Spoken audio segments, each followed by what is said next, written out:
You know, I love these nostalgic videos, but I keep seeing comments from people talking about how they miss those simpler times. Listen, life is not complex.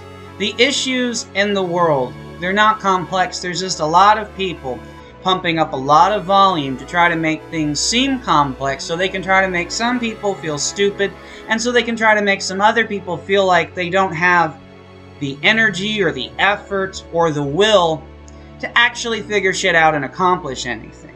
It's all about trying to drain your spirit. And the thing is, back in these awesome, epic, nostalgic times, what was going on wasn't that things were really that much simpler. If you look back to 2005 and up until the shit really hit the fan, I would say around 2014, 2016.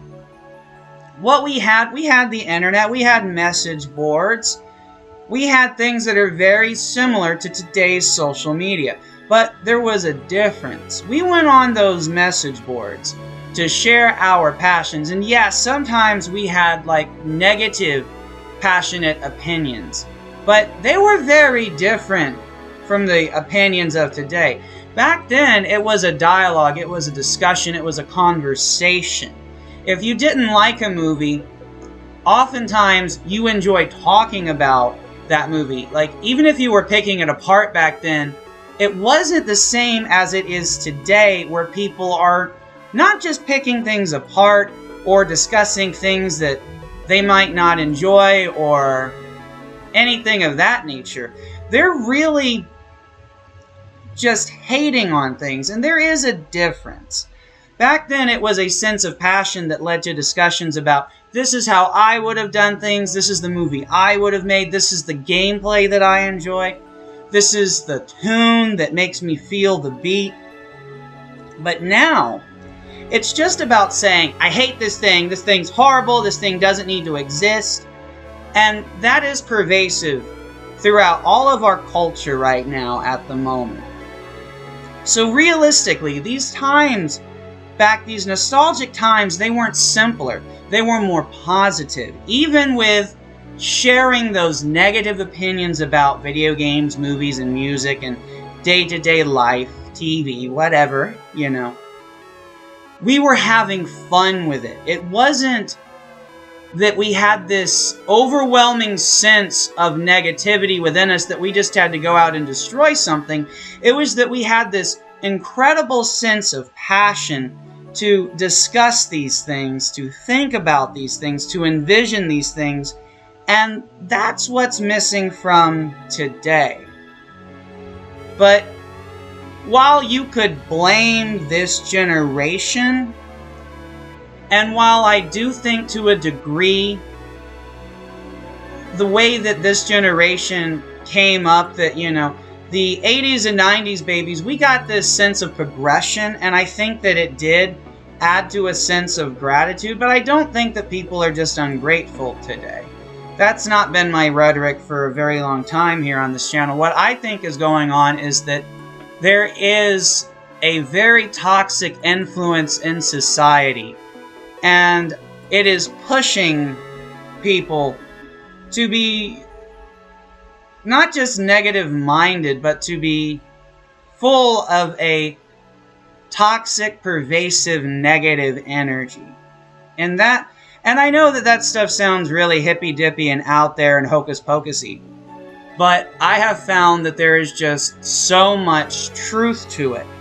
And really, it's also brought me to a wonderful place of joy when it comes to enjoying what we do have today, and also using that positive, nostalgic, loving, passionate energy from the before times to remember what I enjoy about life, and to remember to appreciate the things that I enjoy about life. I do think that today, in general, there might be less good movies, less good games. There's definitely a lot fewer games, especially if you're a genre fan, you know. If you're into single-player, first-person shooter games, or even third-person shooter games, there aren't a lot of really excellent story-driven experiences to enjoy. It's a lot of competitive online experiences, and I also think that those have contributed in a negative way to the mindset that is just so pervasive today. I think that when you don't have those incredible adventures to go on, that you're kind of drained of a sense of passion. You know, I don't think that something like Fortnite can give an experience. And again, I'm not trying to put down Fortnite, but what I'm trying to point out is just that if you can remember being an 80s or 90s kid, or if you like nostalgic media about those times, I think what you'll see is that there was a magic, there was a mystery. There were things that just kind of got into your mind, and you enjoyed thinking about them, you enjoyed talking about them, and that really was a very healthy way to live. It was a really great experience to have, and there's no reason why we can't have those experiences today. I mean, just the one thing that I don't think this generation will ever truly be able to understand. God, I sound like an old man. But I also think that it's something that our generation is also kind of missing out on. Like, we used to have to watch TV on a schedule, even with TiVo, even with like recording things on VHS, and holy shit, they're going to be people asking, what the fuck's a VHS? But I think we miss out on the fact that right now, there's so many different ways to enjoy the entertainment that we used to truly live for. I mean, why did we want to be sick out of school? So we could sit up on the sofa, have a good meal, and watch just great entertainment. And while there might not be as much great entertainment being produced right now, depending on your subjective preferences, I think the fact that we have so much of it at our fingertips that can be accessed anytime that we want. I mean, we just don't have that excuse that we used to have, oh, there's nothing good on. Shit, we have most of the stuff that we love directly at our fingertips that can be accessed anytime. And that's incredible. And we're not getting to enjoy it. There is a pervasive, toxic energy that is just dominating all of us. And that's something that I've been talking about for a long time on this channel. It's just the fact that those times were not simpler. They were a more positive time. And I do believe that there is a conspiracy going on, that there is something controlling that negative energy and weaponizing it against us. And even if you think that's crazy, it's like, well, it's crazy that they're talking about aliens so much in the news that we have so many servicemen and women who I do not think of as liars, and there's just, again, so many of them. There's been so many people coming forward talking about it, and then there are so many of us who have had experiences, and it's like, well, this shit seems like, number one, we're just not having the conversations about it that we should. Like, all the shit that we're being told about the potential UFO situation is very much akin to damn near all of the episodes from X-Files. And that show was always supposed to have been based upon, you know, classified government documents, and we always thought that was a hook line, but it's like, why aren't people really making the X-Files jokes? And then just the fact that the Pope right now, who Biden, who some of you love, some of you hate, I'm not a fan of, but I think the more important fact is that when Biden met this Pope, he was like, you are the greatest warrior against evil that good has ever known. He actually said some shit like that. And the fact is, this Pope actually went out and said that the devil is a real person, not a being, and that it wields dark, incredible power. So the Pope basically said that Lord Voldemort's real, and he's the one who's fucking with all of our lives. And yet, that wasn't even a sketch on SNL. You don't have any stand-up comedians using that in their material, and that's just fucking odd to me.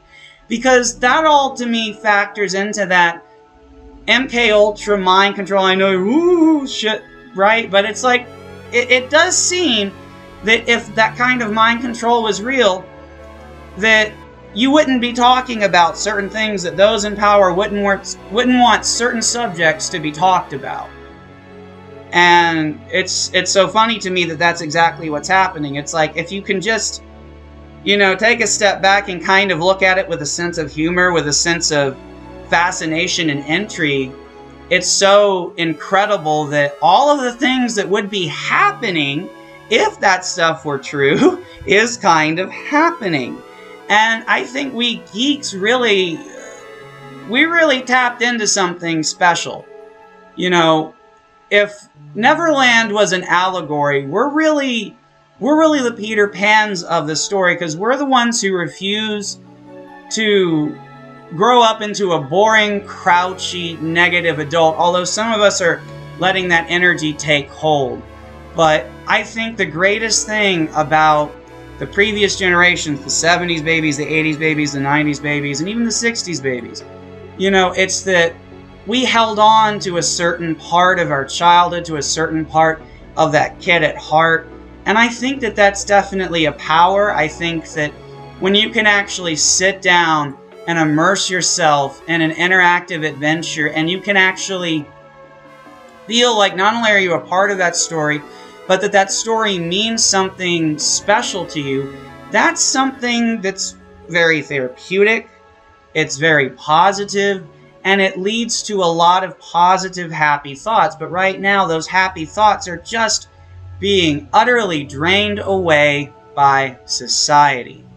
And I think that if we play into the spiritual hocus pocus, oogie boogie stuff, I think that could be a real telltale sign of the fact that those wonderful nostalgic times, what was holding the line, what was giving a balance between good and evil, because yes, there was a lot of horrible stuff going on back then, but the energy, the feelings, they were just so different. It was not this hard, not this tough, not this much of a struggle. And there were plenty of people back then who weren't just kids who were having to provide for themselves, and yet they were still able to have fun, and they were still able to feel that joy and that excitement and the hype. And I don't think that it's that we're disillusioned. I truly do believe in this weird spiritualism, because I've just experienced far too fucking much. And it's enough that I really do believe that there is an evil force, an evil power out there. And I know that to some people, and even to myself at times, that sounds bizarre, crazy, and laughable. But I also think it's laughable in the most fun and incredible way possible, because it means that all of those stories that we love actually really do mean something more than we even thought. I mean, they are very inspiring and very motivational, and like I said, they're very therapeutic, but they also might be a great source of our power. They might be a great source of truth about the world around us. And that, again, it is all the type of things that can reignite that fire within you and can give you a passion for living your life in a new, more meaningful, more interesting, more fascinating, more intriguing, more exciting, and energizing kind of way. And that kind of energy is what I have been here trying to give out to the world, and I've wanted to have these conversations, and not just with myself, but that's kind of what it's turned into. And any time that a conversation turns into one just with yourself, you're either going to lose it, but if you actually lose it and then find it again, it's a really, really special, really invigorating, really empowering revelation. And even if you're drained of energy, even if you feel horrible, there's this wonderful feeling that is present that if you focus on, can really override all of those negative ones.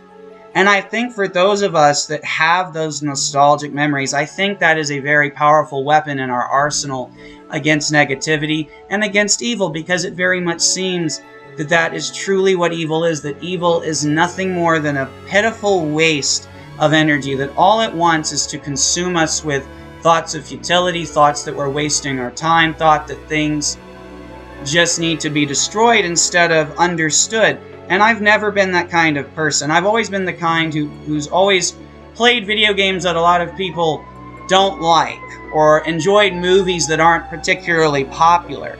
And that to me always told me that there is value in everything, and that we should be free to find that value. It's fine if you don't like the same things that I like. As a matter of fact, I think that's a wonderful thing, because that's what leads to individuality. And yet that's clearly what's trying to be scrubbed from our society. They want us to only have one opinion, and that is so wrong. And on that note, I'll see you in the next video.